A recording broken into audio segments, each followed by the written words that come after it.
ဆရာဒီနေ့စိတ်တက်ကြက်ခိုင်ခြင်းအကြောင်းလေးကိုဆွေးနွေးသွားကြပါမယ်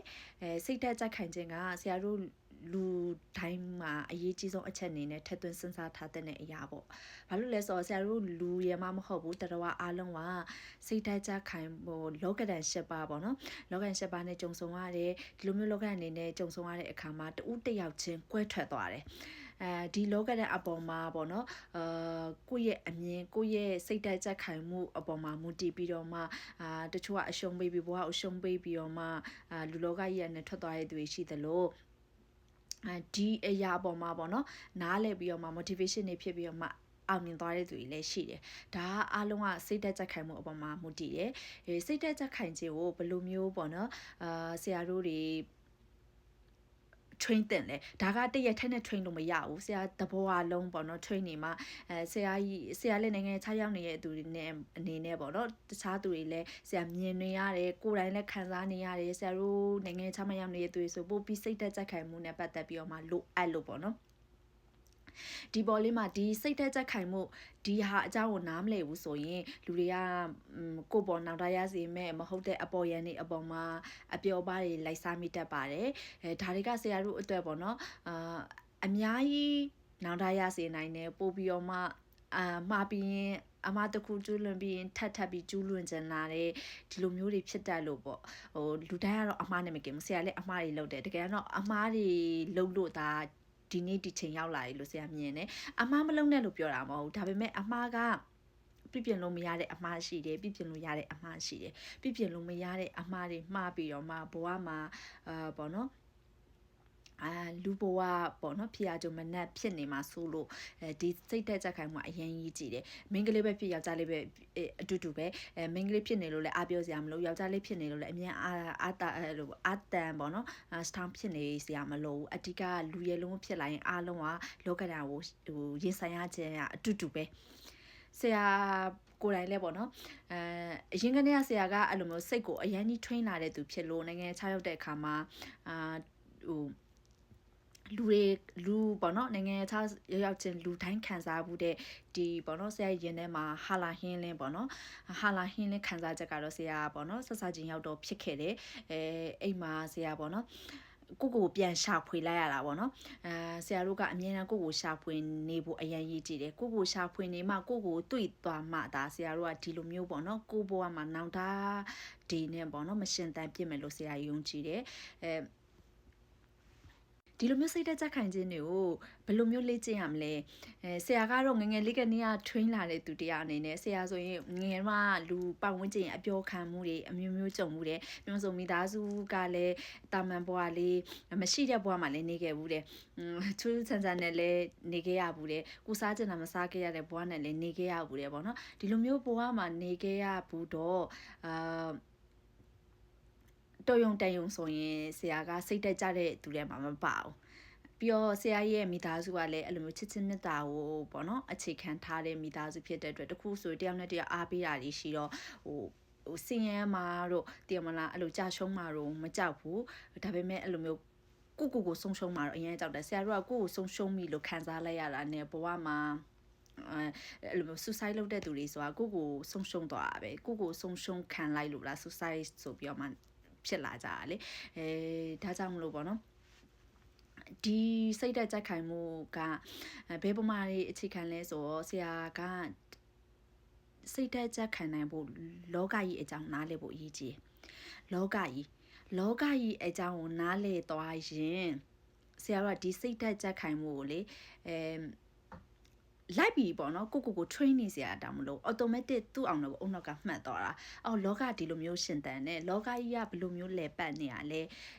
ဒီလိုမျိုးတွေသိအောင်ဘယ်လိုလုပ်လဲဆိုဆရာတရားနားထောင်နေဆရာကဓမ္မတရားကိုအကျွမ်းမဲ့ယုံကြည်ပြီးသားလူတယောက်အနေနဲ့ဓမ္မလို့ပြောလိုက်ဘာသာရေးကိုပြောချင်တာမဟုတ်ဘူးအစ္စလာမ်ပဲဖြစ်ဖြစ်ခရစ်ယာန်ပဲဖြစ်ဖြစ်ဘယ်ဘာသာမဆိုပေါ့နော်ဓမ္မတရားကိုလိုက်နိုင်သလားအကျိုးကျေးဇူးများတယ်အဓိက mindfulness meditation တရားထိုင်တာတို့ဘာလို့ဆိုလဲအရင်ရေးကြည့်တယ်ပေါ့နော်ဒါလေးလုပ်ပြီးခြင်းအဖြစ်ဆရာကတော့တစ်ဖက်မှာ ဆရာပေါ့နော်ငယ်တုန်းကဆရာငယ်လေးကနဲ့တရားနာထောင်အရင်ကြိုက်တဲ့သူဆိုအဲ့လိုမျိုးဆရာရဲ့ပထမဆုံးပေါ့နော်ဆရာအဲ့လိုမျိုးဆရာကိုလမ်းမှန်ရအောင်သင်ပေးတာကတရားတွေပဲဆရာတရားများများနားထောင်နေအဲ့တရားတွေမှာဘာတွေ့လဲဆိုတော့ဆရာတို့ကပေါ့နော်ဒီလိုမျိုး meditation တို့ mindfulness တို့မသိခင်မှာဆရာတို့ကဒီပေါ့နော်အကြောင်းအရာတချို့နားလည်ထားဖို့လိုအပ်တယ်အကြောင်းအရာချို့ကိုနားမလဲပဲနဲ့လောကကြီးကဘလို့လဲပတ်ပါရဲဘာလဲဆိုအောင်နားမလဲပဲနဲ့ဒီတိုင်းလိုက်ကြည့်ပေါ့နော်ပြောမလို့ meditation ကိုဘာကြောင့်ထိုင်တာလဲmindfulness ကဘာကြောင့်လိုအပ်တာလဲဆိုတော့အခြေခံအကြောင်းတရားတွေကတရားမှာပဲအရင်ပါဗုဒ္ဓကလည်းဟောကြားခဲ့တယ်ပေါ့နော်ဆရာတို့ကအရင်ဆုံးတရားတွေကိုအရင်နားထောင်တင်တယ်ဘာမှမသိဘူးမတတ်သေးဘူးဘာမှမလုံနိုင်သေးဘူးတရားကြီးလည်းမထိုင်နိုင်သေးဘူးဘာမှလည်းလောကကြီးအကြောင်းမသိသေးဘူးဆိုတရားများများနားတာအဲ့တရားတွေကနေပြီးတော့လောကကြီးအကြောင်းနားလည်လာတယ်ဆရာကအဲ့လိုမျိုးကိုနားလည်လာတာပေါ့နော်နားလည်လာတော့အခုခေတ်မှာဆိုရင်အဖက်ဖက်ကနေပေါ့နော်စိတ်တွေရှုပ်ထွေးစရာတွေလုံးဝအပေါ်ယံမှတကယ်မှကိုအပေါ်ယံနေအပေါ်မှာပေါ့နော်အဲ့လိုမျိုးနင်းမြုပ်ပြီးတော့မှတာယာတဲ့အချိန်မှာတကယ်စစ်မှန်တဲ့ reality life မှာပေါ့နော်တကယ်တိဆောက်ဖို့အတွက်ကြတော့အရင်ကြီးခရင်သွားကြတယ်ဒါတွေကဆရာတို့ကိုဒီစိတ်သက်ကြက်ခိုင်မှုအပေါ်မှာပေါ့စိတ်သက်ကြက်ခိုင်မှုကိုသွားပြီးတော့မှဟိုအနောက်ရှက်ပေါ့နော်disturb အနောက်ရှက်ဖြစ်စေတတ်တယ်သူကပြောမှဆိုကဆရာတို့တခုဘာဖြစ်ပြီးဆိုရင်တခုခုပေါ့နော်အစိတ်ထဲလစ်ဟာနေပြီဆိုရင်တယောက်အဖော်ရှာချင်တာမျိုးအဲ့လိုမျိုးဒီပေါ့နော်ဖုန်းတွေကြိုင်မဲ့ဇက်တိုက်ကြည့်တာမျိုးပြောအဲ့လိုမျိုးညတွေဆိုရင်မအိပ်ဖက်နဲ့အဲ့လိုမျိုးတယောက်နဲ့အဲ့လိုမျိုးအမြဲအဲ့လိုမျိုးဗီဒီယိုကောတွေပြောပြီးတော့မှလောက်တာမျိုးဒါကဆရာရဲ့ပတ်ဝန်းကျင်မှာလည်းမြင်ဘူးတယ်သူတို့တွေအထီးကျန်နေဘာတွေဆိုရင်အဲ့လိုမျိုးဗီဒီယိုကိုခေါ်ပြီးတော့မှအနေဟိုဆရာပြောနေတာဆရာကလေဓမ္မတရားကိုဘာလို့နားထောင်လောကကြီးမှာမိမိကိုယ်သာကိုးကွယ်ရပါတော့ကိုတယောက်တည်းလဲနေတတ်ဖို့အရင်ကြီးကြည့်ရလေကိုတယောက်တည်းနေတတ်မှာစိတ်သက်ကြက်ခိုင်မှုဆိုအရင်ကြီးကြည့်ရတခါတလေကြရင်လူတွေနဲ့ပေါင်းသက်ဆက်ဆံတဲ့အခါမှာကိုဖဲခွာသွားခြင်းတဲ့အခြေအနေလည်းရှိတယ်ကိုဖူးဖူးမှုတ်ထားခြင်းတဲ့အခြေအနေလည်းရှိတယ်ဒါလောကရရှိပါတယ်မှာပါပြီးသားကိုကြိုက်တဲ့သူနဲ့မကြိုက်တဲ့သူဆိုအမြဲတွင်တွဲပြီးလာမှာဖြစ်တဲ့အတွက်အဲ့လိုမျိုးလောကရန်လေးကျုံတဲ့အခါကျရင်တယောက်ဆိုတာအမြဲရှိနေနိုင်မှာမဟုတ်ဘူးဒါကြောင့်မို့ဆရာတို့ကကိုပေါ့နော်တယောက်မရှိလေတယောက်ထဲကိုဘွားကိုရက်တည်နိုင်ဖို့စိတ်တက်ကြခိုင်ဖို့အရင်ကြီးကြည့်တယ်ဒါမှသာလေဆရာတို့ကတကယ်ပေါ့နော်business တွေနိုင်ငံခြားမှာအလုပ်လုပ်တာတွေကအဆင်ပြေတာ relationship တွေမှာအဆင်ပြေနိုင်တာပေါ့ဒါကြောင့်မလို့ဒီလိုမျိုးအစိတ်တက်ကြိုက်ခိုင်မှုကပထမဆုံးအချက်ကတရားများများနားထောင်စီခြင်းနဲ့ဆရာကတရားများများနားထောင်ရင်လောကကြီးအကြောင်းနားလဲလာတယ်လောကကြီးကဘလို့လက်ပတ်တာလဲဆရာဆိုရင်အဲ့တရားတွေနားထောင်ရင်လည်းအဲ့လိုမျိုးနားလဲလာပါတော့လူတွေကဘာကြောင့်ပေါ့နော်တယောက်တည်းရှင်တန်းမှာကြောက်ကြတာလေတယောက်ရှိနေမှဆိုရင်အဲ့တယောက်ကအမြဲရှိနေမှာလဲဆရာဆိုလဲငငယ်လေးကနဲ့မိသားစုရဲ့လုံးဝ supporting အဲ့လိုမျိုးဖူးမှုတ်တာခံခဲ့ရတဲ့သူဆိုတော့တယောက်တည်းရက်တည်းရဲ့အချိန်မှာအရန်ခက်ခဲတယ်ငယ်6ရောက်နေတော့မိသားစုကလည်းဘေးမှမရှိဘယ်လိုလုပ်ရမလဲပေါ့နော်အဲ့ချိန်ကျရင်အရန်အခက်ခဲတွေဖြစ်တယ်ပေါ့နော်အဲ့ချိန်ကျရင်ရောဘယ်လိုလုပ်မှာလဲဆရာကအဲ့လိုမျိုးမိသားစုနဲ့ဖို့မှုတ်ခံခဲ့ရကနေအဲ့လိုတရားတွေအကြောင်းအများကြီးနားလေအဲ့လိုမျိုးနားထောင်ပြီးတော့မှနားလေအောင်လုပ်ခဲ့ရတာပေါ့နော်လူလောကကြီးမှာတယောက်တည်းလေးရှင်တန်းနေရမှာပဲအဓိက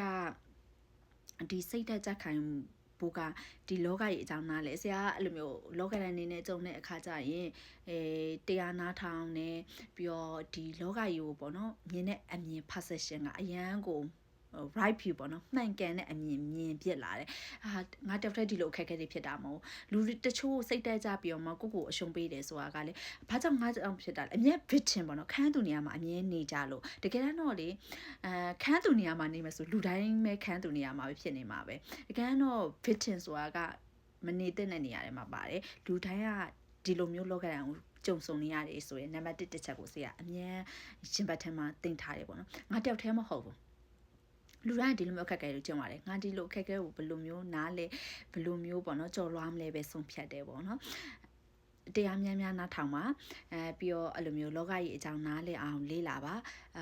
ပြီးတော့ဒီအပေါ်ရန်နေအပေါ်မှာလုံးဝလိုက်မရှာပါနဲ့ကိုယ့်ရင်တွေကိုအမြဲဝင်ကြည့်ဆရာအမြဲဝင်ကြည့်တယ်ပြီးတော့အခုဆိုရင်လည်းကျမရင်နဲ့ပတ်သက်ပြီးတော့မှဒါကိုယ့်ရင်နဲ့ဝင်ကြည့်တယ်ဆိုတာ ကိုယ့်ရဲ့ခန္ဓာကိုယ်အချင်းတွေဘလို့ဖြစ်နေလဲကျမရလည်းရင်းကြည့်ရလေနော်အခုနိုင်ငံခြားမှာရောက်နေသူလည်းကျမရချွေးနေတဲ့သူတွေလည်းအများကြီးတွေ့ရတယ်အဲ့ကျမကြီးမှာစိတ်ကျမကြီးရှိရဲကိုကျမကြီးရှိရဲပေါ့နော်ဒါကြောင့်မလို့ကိုဝင်ကြည့်မှာကိုယ့်ရဲ့အတွင်းထဲဝင်ကြည့်မှာဒါငါရဲ့ကျမကြီးကမကောင်းဘူးလားငါနှလုံးကဘာဖြစ်နေရလဲငါအေးတွေပြက်နေသလားငါခေါင်းတွေကိုက်နေသလားဒါကိုဝင်ကြည့်ခြင်းအပြင်ဒီကျမကြီးအကြောင်းတွေသိလာမယ်ကိုသိလာရင်အပြောနော်မောဟဆရာဦးတင်တဲ့မောဟကင်းတဲ့ wisdom ရှိတဲ့အဖွာကြီးတရားအဖြစ်နဲ့ဘဝကိုရှင်းတန်းခြင်းနဲ့ဆိုတာလေမောဟဆိုအဲ့ဒါပဲကိုเจ้าကိုတောင်မသိဘူးဆိုရင်အဲ့စိတ်တက်ကြက်ခိုင်မှုတွေကဖြစ်မလာနိုင်ဘူးကျမ်းမာရေးဆိုလဲကိုကျမ်းမာရေးကိုသိရမယ်ကိုကျမ်းမာရေးစိတ်ကျမ်းမာရေးစိတ်တက်ကြက်ခိုင်မှုဆိုအဲ့စိတ်ကျမ်းမာရေးကိုကျမ်းမာရေးမကောင်းရင်လည်းစိတ်တက်တွေကြတတ်တယ်လေဒါကြောင့်မကိုကျမ်းမာရေးကောင်းနေဖို့ကိုအမြဲထွင်းဖို့လိုအပ်တယ်ပြီးတော့စိတ်ကျမ်းမာရေးဆိုလဲအတူတူပဲလူတွေကိုလိုက်ပြီးတော့မှပေါ့နော်နိုင်ငံရေးကြောင့်စိတ်ကြောင့်ဟိုပတ်စံကြောင့်ဘာကြောင့်ညာကြောင့်သူများတို့ပဲ live blame နေရတဲ့ဆိုင်ရင်အဲ့ blame ချင်နေတဲ့စိတ်တွေကိုကိုပြန်ဝင်ကြည့်ငါဘယ်နေရာမှာဝင်ပါနေရလဲငါဘယ်နေရာမှာဒီလိုမျိုးခံစားမှုနေရလဲလောကကြီးကအရန်တရားမျှတာတယ်ဘယ်တော့မှဖမ်းမလိုက်ဘူးဆရာဆိုရင်ဘယ်လိုမျိုးတွေးမိလဲဆိုဆရာကလည်းမရှိတဲ့ပေါ့နော်မပြေဆုံးတဲ့မိသားစုဘဝကနေဆင်းသက်လာတယ်ငါဘာလို့ဒီလိုမိသားစုဘဝမှာကြီးပြင်းပြီးဆင်းသက်လာခဲ့တာလဲပြန်တွေးကြည့်လိုက်ရင်အတိတ်ဘဝမှာငါမှကောင်းမှုကုသိုလ်တွေလုပ်တာနေခဲ့လို့ဒီလိုမျိုးပဲဝင်ပြီးရအမေကြောင့်အဖေကြောင့်ဆိုပြီးမှဆရာမမရှိဘူးဒါကစိတ်သက်ကြက်ခိုင်မှုတွေမှာအရင်ကြီးကြည့်တဲ့အချက်တွေသူများကိုဗလိမ့်မိဆိုရင်သွားပြီးစိတ်သက်ကြက်ခိုင်မှုကမရနိုင်တော့ဘူးအားကြောင့်မလို့ကိုခံရသူနေရာမှာလည်းမနေနဲ့သူများကိုလည်း like ဗလိမ့်